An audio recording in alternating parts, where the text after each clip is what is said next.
예수님께서 말씀하신 이 두 번째 복의 말씀을 함께 생각해 보려고 합니다.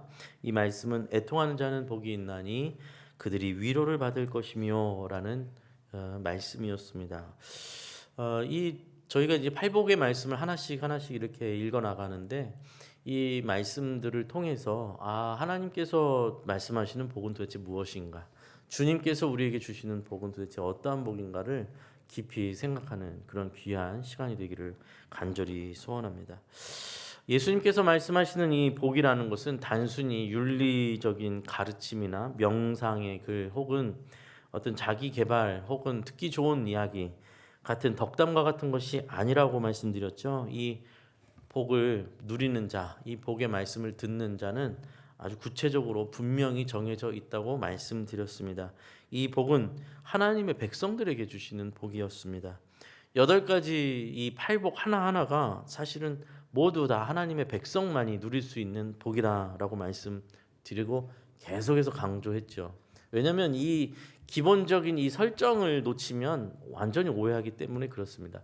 그런데 또 생각해 보면 제가 이렇게까지 선을 긋지 않아도 사실 세상은 이 말씀을 받을 능력이 없기도 합니다. 무슨 말씀이냐면 읽어보면 사실 세상 그 누가 이 말씀 예수님께서 하시는 말씀을 복으로 받겠습니까? 뭐 세상은 사실 더 가질 수 있는 법, 더 높아지는 법, 더 채우는 법을 말하고 있지 심령이 가난한 것을 복이라고 말하는 걸 어떻게 받아들일 수 있겠습니까? 그렇죠? 더 즐거워라, 더 기쁨을 누려라, 더 쾌락을 즐겨라, 네가 할 수 있는 모든 것을 누려라. 이것이 사실은 세상에 말하는 메시지고 복인데 오늘 주님께서 하시는 말씀은 애통하는 자가 복이 있다라고 하시니 이 말씀을 세상이 받을 방법이 사실 없습니다.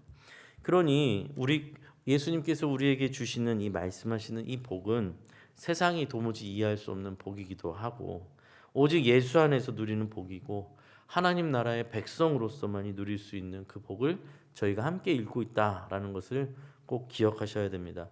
제가 이것을 이렇게까지 강조하는 이유는 주의할 것이 있기 때문에 그렇습니다. 만약에 뭐 지난주 이번 주 이어서 계속 복을 이야기 듣는데 복에 대한 말씀을 듣고도 또 앞으로 계속 팔복의 말씀을 계속 듣는데도 불구하고 그 복의 말씀이 나에게 복으로 다가오지가 않는다면 그 의미가 그 가치가 나에게 와닿지가 않는다면 어쩌면 우리는 하나님을 믿는다고 하면서도 어린아이 같은 정말 갓난아기 같은 신앙에 머물러 있는 사람일 수 있다라는 것이죠. 주님께서는 이게 복이라고 하셨잖아요. 주님께서 복이라고 했는데 우리한테 이게 복으로 와닿지가 않는다면 아니면 우리가 주님이 말씀하시는 복이 아니라 다른 복을 쫓고 있는 사람일지도 모르겠습니다. 그러니 주님이 말씀하시는 복이 복이 되는 것이 진짜 복이죠. 사실은 그게. 그 복을 우리는 계속해서 추적하고 들여다보고 있는 것이죠. 우리는 심령이 가난한 자에 대해서 먼저 생각해 보았습니다. 심령이 가난하다는 것은 어떤 물질적, 재정적 가난이나 심리적 어떤 마음의 가난을 말하는 것이 아니었죠. 이건 영적인 가난함에 대한 이야기였습니다.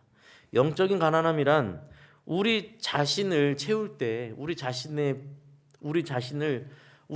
이 갈증과 필요를 채울 때 세상의 것으로는 도무지 채울 수 없는 존재라는 것을 깨닫는 것이었습니다. 세상의 풍요로는 세상이 쌓아놓는 것으로는 우리 자신을 도무지 채울 수 없는 존재라는 것. 하나님의 뜻과 하나님의 나라가 내 삶에 절대적으로 필요하고 그 하나님의 통치와 하나님의 채우심이 없이는 영원히 나는 그 갈급함을 채울 수가 없는 존재라는 것을 깨닫는 그 가난함, 그것이 심령이 가난함이라고 말씀드렸습니다. 세상의 가치를 따라 죽고 사는 것이 인생 아닙니까? 지금 세상의 인생 아닙니까?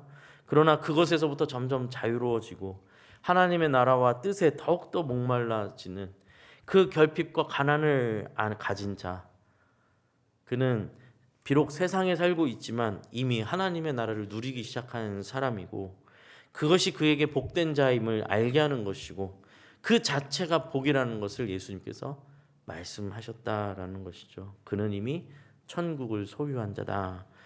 하나님의 통치 속에 살아가는 자다.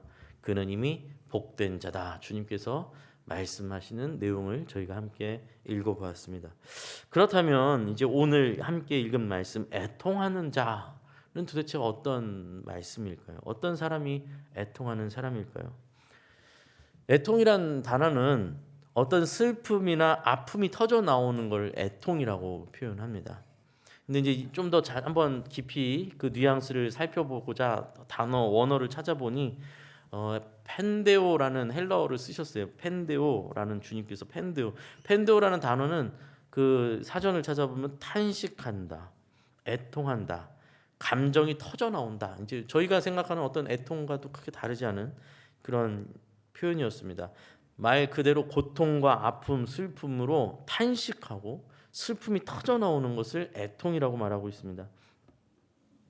그런데 예수님은 이 두 번째 복을 말씀하시면서 그 슬픔과 탄식이 터져 나오는 고통의 아픔에 터져 나오는 그 탄식을 어째서 복이라고 말씀하셨는가? 이제 오늘 우리는 그것을 이해해야겠죠. 이제 요걸 풀어가려면 그래서 사실은 심령이 가난한 자에 대한 이해가 먼저 필요했던 것이죠. 하나님의 백성들이 받는 복인데 하나님의 백성들이라면 뒤집어서 말하면 하나님의 백성들, 우리가 회개에 대해서도 계속 이야기를 했는데 하나님의 백성이고 회개한 자들의 특징은 무엇이죠? 죄에 대한 감각이 살아난 것이 그의 특징이에요. 그렇죠? 죄에 대해서 눈을 뜬, 죄가 이것이 죄라는 것에 대한 감각이 뜬 것이죠. 그래서 하나님의 통치를 구하고 죄를 밀어내고자 하는 것이 그의 가난함이라고 말씀드렸죠. 죄에 대한 감각을 찾은 사람, 그들이 바로 하나님의 백성들인데 그 죄에 대한 감각을 찾고 하나님의 통치 가운데 살아가는 심령이 가난한 자들이 부딪히게 되는 현실은 어떤 현실이죠? 죄로 가득한 현실이죠. 죄가 거세게 저항하는 세상을 저희가 살고 있지 않습니까? 하나님의 나라와 통치 아래 사는 사람이 그러나 여전히 아직은 현실 속에서는 세상의 현실 속에 살아가고 있기에 이 죄의 세상, 죄가 왕노릇하는 세상에 맞부딪히게 될 수밖에 없다라는 것입니다. 그래서 그렇기 때문에 오직 하나님만이 나의 소망이시고 하나님이 나를 건져주시지 아니하시면 어쩔 수 없다라는 것을 깨닫는 자가 되는 것이죠. 인간이 얼마나 죄로 기울어진 존재를 자각할 수밖에 없고 철저하게 그 죄에 부딪혀서 한계에 부딪혀 그 유혹을 벗어나기 힘든 자신의 무력함을 처절하게 경험하게 됩니다. 내 힘으로는 이 세상의 악과 부주의함을 이겨낼 방법이 없고 그것을 고쳐낼 방법도 없고 사실 그보다 더 근본적으로는 내 안에 있는 내 죄와 죄를 사랑하고자 하는 내 마음조차도 이겨낼 힘이 내 안에 없음을 누구보다도 우리가 깨달아가기 시작합니다. 그것이 회개한 자의 또 하나님의 나라 백성의 어떤 삶의 모습이기도 하죠. 죄에 대한 반응, 죄에 대한 슬픔의 반응, 죄로 인하여 인간이 어느 지경에 놓였으며 어떻게 끌려가는지를 아는 자의 터져 나오는 반응, 그것을 애통한다라고 말씀하고 있는 겁니다. 사실 저희가 이제 신앙생활을 진지하게 시작하면요, 신앙생활을 제대로 시작하게 되면 반드시 우리가 경험하고 고백하게 되는 것은 참 이 길이 좁고 협착하다라는 것입니다. 갈수록 참 어렵구나라는 것을 느끼게 됩니다. 뭐 결단하고 각오할 일들은 많이 생겨납니다. 뭐 말씀을 듣거나 아니면 뭐 저희가 뭐 주일 예배를 드리기도 하지만 수요 기도회라든지 금요 철야 기도회라든지 새벽 예배를 온다든지 아니면 우리가 뭐 라디오를 극동 방송이나 뭐 이렇게 듣든지 아니면 TV로 뭐 간증을 듣는다든지 할 때 막 마음이 뜨거워지고 결단하게 돼. 아, 나도 저리 살아야겠다. 뭐 나도 이렇게 하나님 의지하고 살아야겠다. 뭐 이런 각오하잖아요. 근데 여러분 교회 밖을 나서는 순간, 집 밖을 나서는 순간, 혹은 일터에 가는 순간, 이웃들을 만나는 순간 한순간에 우르르 그냥 무너지는 일들을 저희가 수없이 경험하고 있지 않습니까? 이 정말 뭐 대단하고 거창한 얘기할 것도 없이 그저 돌아보면 그때 그냥 말 한마디 따뜻하게 했으면 될 걸 하는 후회하는 날들도 얼마나 많습니까? 그때 내가 왜 그렇게 짜증을 냈을까?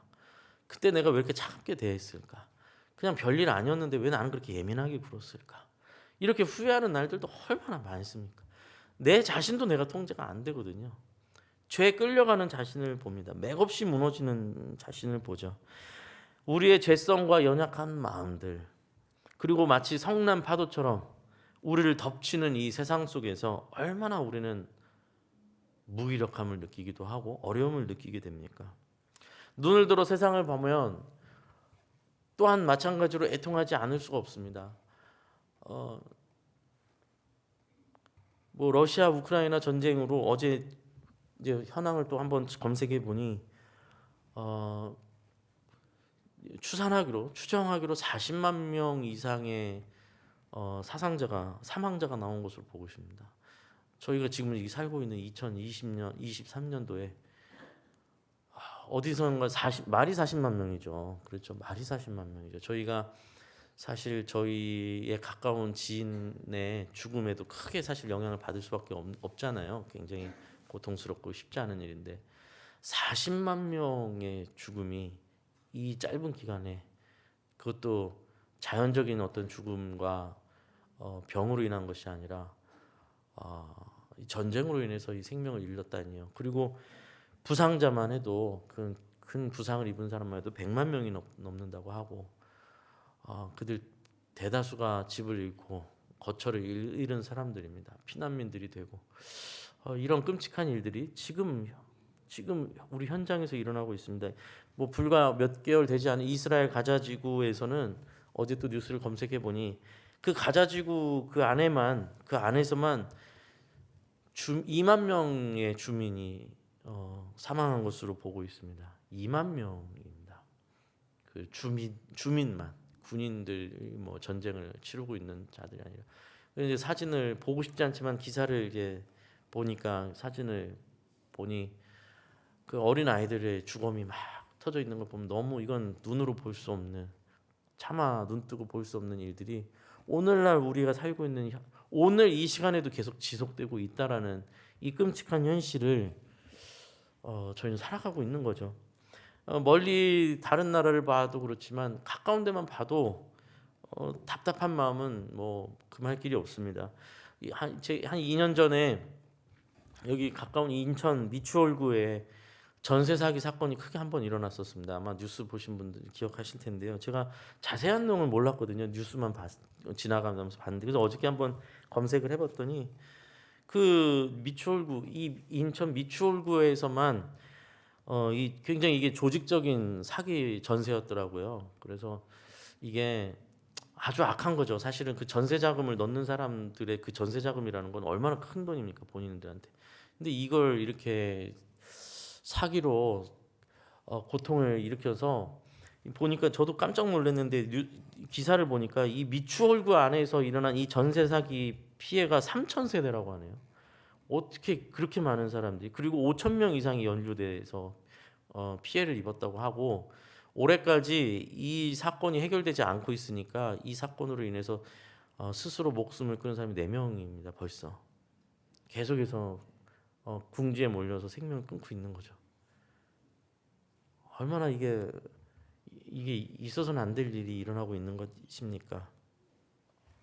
우리는 이런 비극적인 뉴스와 기사들을 보면 사실 손가락질하기가 쉽고 욕하기가 쉽죠. 이런 진짜 천하의 나쁜 인간아, 막 욕을 하기 쉽습니다. 그러나 냉정하게 깊이 우리 자신을 들여다 본다면 사실은 이 모든 일들이 우리가 짊어지고 있는 죄의 굴레 속에서 다 일어나고 있는 일들입니다.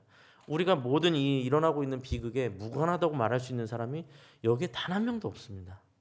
그렇죠? 단 한 명도 없습니다. 우리 모두가 누군가에게는 가해자가 되고 있고, 그 일에 어딘가 우리가 알지 못하게 한편을 피해를 입히고 있는 존재이기도 하다는 것이죠. 이게 누군지는 안 밝히겠습니다만 우리 목사님들 중에 한 가정이 저기 신천동의 빌라에 살고 있거든요. 이 무슨 목사님이라고 밝힐 수는 없습니다. 누군지.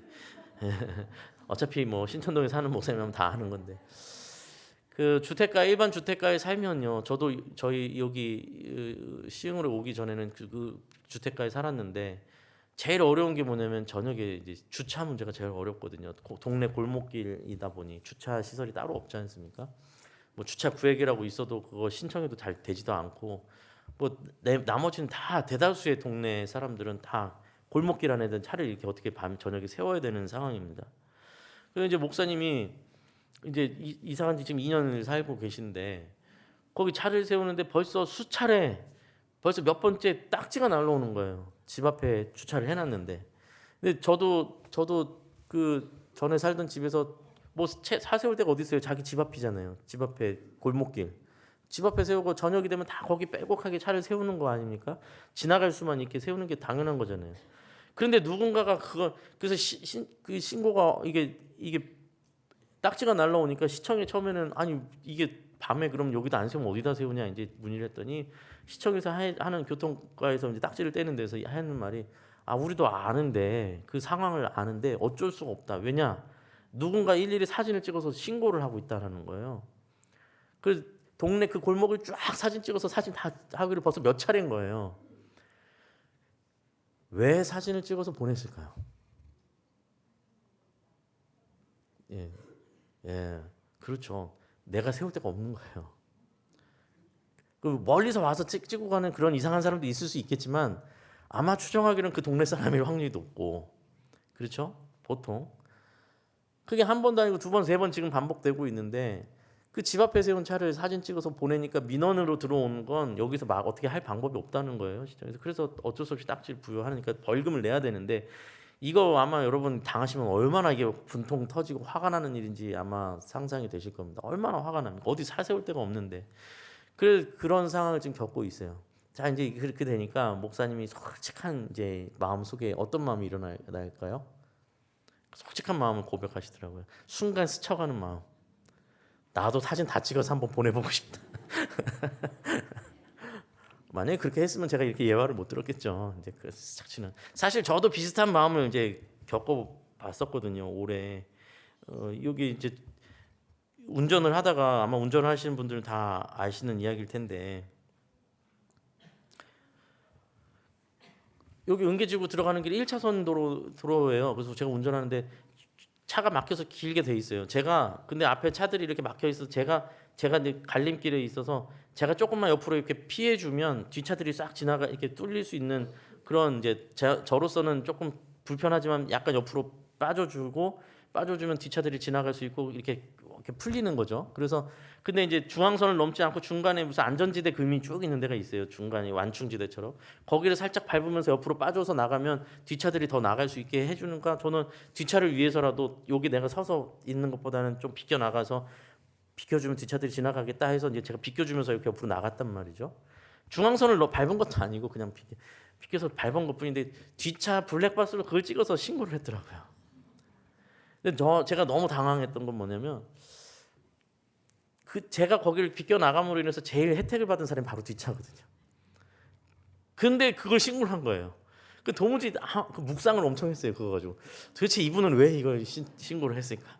또 때마침 그때 이제 목사님도 딱지가 날라서 둘이서 앉아가지고 도대체 왜 이분들은 도대체 어떤 심리로 이렇게 하는 것일까를 엄청 둘이서 굉장히 추적하고 추리를 해본 결과 그냥 저희가 내린 하나의 이제 그냥 가상의 답은 뭐냐면 그때 우리 이제 저도 그때 그런 마음이 들더라고요. 그때 그 이후로는 지나가면서 온 그 빗금 다 밟고 지나가고 있거든요.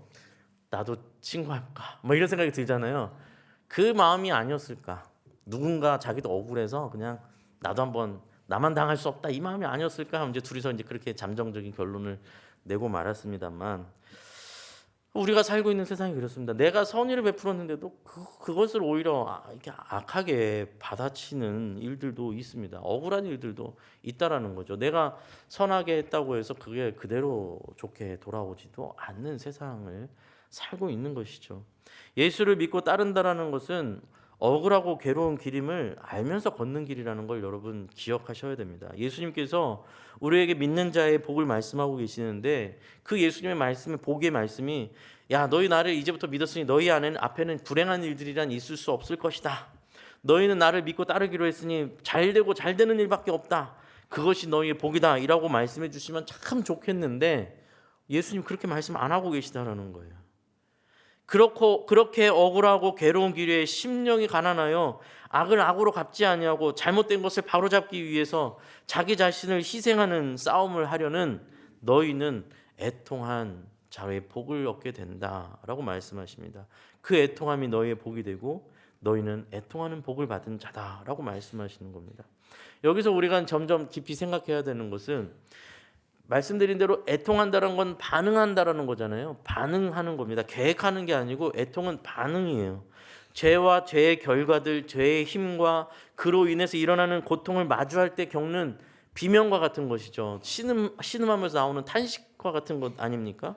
여기서 우리가 생각하게 되는 것은 만약 우리가 하나님의 통치를 따르지 않고 그렇게 해서 심령이 가난한 자가 아닌 상태라면 과연 애통할 일이 있겠느냐라는 거죠. 자, 이제 잘 생각해 보셔야 됩니다. 우리가 애통할 일들을 최대한 부정하고 피하는 방법을 찾기 시작할 거예요. 굳이 내가 왜 억울한 일을 당해야 돼? 굳이 내가 왜 피해를 당해야 돼? 나도 똑같이 맞대응하고 세상이 이 모양인데 나 하나 유별 떤다고 뭐가 달라지겠어? 하면서 세상의 방법 그대로 따를 거란 말이에요. 그러니까 힘을 가지려고 하는 것 아닙니까? 그러니까 권력을 가지려고 하는 거 아닙니까? 그래서 물질을 더 가져서 누구도 나를 어떻게 할 수 없게 만들려고 자기 자신을 계속해서 쌓아 올리는 것 아닙니까? 군림하고 휘두를 수 있는 그런 자리에 가려고 애쓰고 있는 것 아닙니까? 그렇게 해라도 나를 방어해야 할 길을 찾고 있는 것 아닙니까? 이러한 세상 속에서 솔직히 말해서 타인을 공감하고 타인의 고통을 공감하고 아파할 솔직히 그런 틈이 어디 있습니까? 나 하나 살아남기에도 벅차고 우리 가정 하나 지키기에도 벅찬 세상에 그냥 그저 우리 집안에 내 하나 내 앞길을 무사히 살고 있으면 감사한 세상 아닙니까? 그래서 미안한 말이지만 우크라이나에서 몇 명이 죽고 이스라엘에서 몇 명이 죽는지는 숫자로만 다가올 뿐이지 우리에게 와닿지 않게 된다는 거예요. 이렇게 죄와 죄의 통치에 무감각해진 사람들에겐 애통하는 일이 일어나지가 않는다는 겁니다. 애통하는 일이 일어날 수가 없어요. 애통하는 마음이 일어나지 않는다면, 그래서 그것이 복이라는 말이 도무지 와닿지가 않는다면 우리는 우리의 신앙을 다시 한번 짚어봐야 한다고 말씀드리는 겁니다. 우리 뭔가 고장난 겁니다. 애통하게 된다는 것은 그래서 복입니다. 애통한다는 것은 우리가 고통을 직면하고 있다는 뜻입니다. 이 애통함의 고통은 죄와 맞서기 때문에 일어나는 고통입니다. 죄와 죄로 인한 통증, 고난, 고통을 피하거나 타협하지 않고 맞서고 있다는 증거가 애통하는 것입니다. 애통하여 우는 자는 죄를 향해 분노하는 자요, 죄를 거스르겠노라고, 이것을 바로잡겠노라고, 내가 깎여나가도 내가 깨지는 한이 있어도 내가 이것을 바로잡겠노라라고 하는 마음에서 애통하게 되는 것이죠. 맞서 싸우게 되는 겁니다. 고통과 슬픔에 함몰되거나 항복하는 것이 아니라 직면하여 그 속으로 뛰어 들어가는 사람입니다. 눈물을 흘리며 비명을 지르면서 신음하면서 그 죄와 맞붙어 싸우게 이기겠다라고 들어가는 자, 그가 애통하는 자입니다. 그런 그들에게 주님께서 뭐라고 말씀하셨습니까? 그들이 위로를 받을 것이요 라고 말씀하십니다. 그 위로는 도대체 무엇인가? 여기 또 위로라는 단어를 제가 찾아봤어요. 원어를 찾아봤더니 파라칼레오라는 단어예요. 파라라는 단어와 칼레오라는 단어가 합성된 단어예요. 파라라는 단어는 곁으로, 자기 곁으로라는 단어고, 칼레오라는 단어는 부르다, 끌어당기는 거죠. 그래서 파라칼레오, 곁으로 부르다라는 뜻입니다. 하나님께서 하나님 곁으로 부르신다. 애통하는 자는 하나님의 위로를 받는다. 하나님의 곁으로 부름을 받는다. 하나님께서 그를 품으시고 자기 곁에 두신다. 무슨 뜻일까요, 이게? 그가 직면한 죄의 문제, 그가 직면한 죄의 고통의 문제를 그 홀로 싸우게 두지 않으시고 하나님께서 자기 곁으로 두시고 하나님의 문제로 받으시겠다는 거죠. 하나님의 것으로 받으시는 겁니다. 우리는 애통하게 되면, 애통한 자리에 서게 되면 엎드릴 수밖에 없게 됩니다. 왜냐하면 계속해서 말씀드린 것처럼 우리 힘으로 이겨낼 수 있는 게 아무것도 없다라는 걸 겪게 되거든요. 내 마음도 못 이기는데요. 내가 그렇게 10번 100번 각오하고 갔는데 얼굴 보면 확 튀어나오는 게 우리의 연약함인데요. 그러니 하나님 앞에 기도하고 하나님 앞에 엎드리고 하나님 앞에 주님이 나를 붙들어 주시지 아니하시면 나는 할 수 없습니다. 애통해할 때 주님께서 우리를 끌어당기시고 주님께서 그것을 이겨낼 수 있는 힘을 주시고 그 상황을 바로잡을 수 있는 능력을 주시고 주님께서 함께 일하셔서 그 애통함을 하나님께서 위로하시는 일들이 우리 삶 속에 일어나기 시작한다라는 것이죠. 그러니 사실 신앙의 성장의 다른 말은 제가 봤을 땐 겸손해진다라는 말이 맞는 것 같습니다. 하나님 앞에 엎드려지는 겁니다. 신앙이 성숙해 갈수록 목에 힘이 빠지고 어깨에 힘이 빠지게 되는 것 같습니다. 내가 할 수 있는 것이 없습니다. 주님께서 해주셔야 됩니다. 매사에 하나하나가 다 하나님께서 도와주시지 않으면 저는 할 수 없습니다. 이게 신앙의 어떤 성장의 성숙의 모습이라고 생각됩니다. 하나님은 이 죄의 고통에 맞서 고통 속에 들어가고자 하는 자들의 문제를 하나님의 것으로 받으십니다. 이 문제에 대해서 하나님께서 품으셨기에 그때부터 하나님의 손길이 역사하십니다. 하나님의 위로하심이 그들에게 있고 우리가 기도하는 이유이기도 한 것이죠. 우리는 하나님 곁에 서서 이제 하나님의 시선을 이해하게 되고 하나님의 뜻을 더 깊이 깨닫게 됩니다. 하나님께서 일하시는 것을 보게 되고 우리가 타협하지 않고 우리가 맞서 싸우기란 이 죄에 관해서 하나님께서 어떻게 일하시는지를 저희가 보게 됩니다. 여러분, 내일이 성탄절이잖아요. 내일 성탄절 감사 예배로 저희가 11시에 함께 모이는데 사실 오늘 이 설교부터가 이미 성탄절의 의미를 담고 있는 이야기예요. 말씀이에요. 왜냐하면 예수님께서 누구보다도 하나님의 통치가 무엇인지를 명확하게 보여주신 분이 예수님이시거든요. 예수님 자신이 하나님의 통치의 정점이에요. 그렇죠? 예수님은 누구보다도 심령이 가난함이 무엇인지를 우리에게 보여주신 분이에요. 예수님께서 머리들 곳조차 없이 다니셨고 죄인들을 찾아다니시며 가장 연약한 자들을 찾아다니시며 하나님의 나라를 그들에게 전하신 분이 예수님이셨습니다. 예수님의 능력과 힘을, 그 권능을 예수님을 높이거나 예수님을 따뜻한 곳에 맛있는 것을 드시는 곳에 쓰시지 아니하고 그것으로 그 힘과 권력을 남을 굴종시키는 데 쓰시지 아니하시고 고통스러운 이들과 어둠 속에 있는 자들, 그늘 속에 있는 자들에게 빛이 되어 주시고 그들을 일으켜 세워 주시고 살리는 일에 주님께서 그 일을 가장 앞장서서 하셨던 것을 저희가 기억하고 있지 않습니까? 예수님은 그래서 누구보다도 애통하시는 분이었습니다. 세상의 죄에 대하여서 죄의 고통에 대해서 누구보다도 슬퍼하시고 고통스러워하신 분이 우리 주님이셨습니다. 그리고 그 고통을 피하거나 도망하거나 회피하지 아니하시고 어떻게 하셨습니까? 당신의 것으로 받으셨지 않습니까? 예수님의 죄도 아니었는데 주님께서 그 죄의 고통과 죄의 권세를 고통스러워하시며 그것을 예수님의 것으로 받으셨습니다. 그 고통의 근원, 죄의 권세와 맞서시고 그것을 깨뜨리시기 위하여 자기 자신을 제물로 내놓으셨습니다. 그것이 우리가 고백하는 십자가의 죽음이요 우리가 고백하는 십자가 신앙 아닙니까? 예수님은 이를 위하여 이 땅에 오셨습니다. 예수님께서 이 땅에 오신 사건을 또 다 생각을 해보면 이 사건 자체는 또 하나님의 애통하심에서 시작된 일이라는 것을 저희는 기억할 수 있습니다. 하나님께서 인간의 죄와 고통을 보시고 애통하시며 그 고통을 짊어지시기 위하여 그 고통을 깨뜨리시기 위하여 그 고통을 삼키시기 위하여 독생자 아들을 이 땅에 보내시고 십자가의 길을 걷게 하셨습니다. 하나님께서 애통하심으로 우리 편에 서셨고 예수님께서 우리를 위하여 고통 속으로 들어오셨습니다. 여러분, 우리는 고통 속에 있던 자들이잖아요. 우리는 죄의 고통 속에 있던 자들입니다. 죄의 요새 안에 갇혀 있던 자들이었고 죄의 늪 속에 갇혀 있었던 자들이었고 죄의 왕국의 노예처럼 묶여 있던 자들이 저희예요. 저희가 지르고 있었던 비명, 저희가 신음하고 있었던 그 신음은 죄로 인하여 우리의 인간의 이 죄의 굴레 안에서 우리가 스스로 만들어낸 죄 속에서 비명을 지르고 있었잖아요. 그렇죠. 그게 우리였잖아요.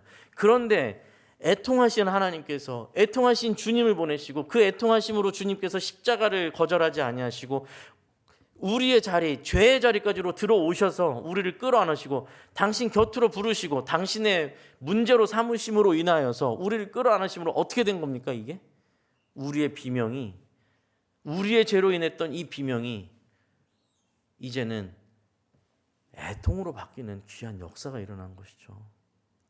죄를 대적하는 고통, 죄와 맞서면서 나오는 비명,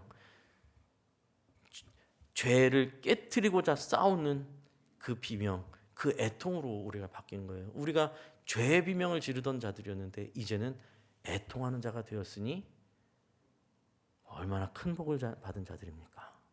하나님의 위로를 받은 사람들 아닙니까? 예수님께서 그 말씀을 우리에게 하고 계신 것입니다. 하나님께서 애통하심으로 독생자를 이 땅에 보내셨고 예수님께서 애통하시어 우리 죽음 속으로 들어오셨는데 그 길이 반대로 우리가 이 죽음의 늪에서, 죄의 늪에서 빠져나가는 길이 되었습니다. 정말 너무나 큰 놀라운 은혜죠. 그것이 성탄의 의미이죠. 주님께서 이 땅에 오신 의미입니다. 그것을 우리가 잊어서는 안 됩니다. 우리는 애통하는 자여야 합니다. 주님께서 우리를 위해서 오신 것처럼 이제 우리는 애통하여 죄를 피하는 것이 아니라 죄를 맞서고 그것을 바로잡고 깨뜨리기 위하여 우리가 똑같이 갚아주겠노라 하는 자가 아니라 우리가 때로는 불의를 위해서 우리 자신이 희생할 줄도 알고 때로는 억울하지만 아무도 알아주지 않지만 주님께서 아시기에 또 주님께서 우리에게 그 애통함을 주셨기에 그것을 복으로 여기고 감사함으로 여기고 애통하는 자리에서 억울해도 눈물이 나도 바로잡고 내가 그 징검다리가 되어 누군가 나를 밟고 다음 단계로 넘어갈 수 있도록 나를 내어주는 예수님을 닮은, 예수님을 따라가는 존재가 우리가 된 것입니다. 그것이 우리 인생의 사명이요 소명인 것이죠. 그것을 잊어버리시면 안 되겠습니다.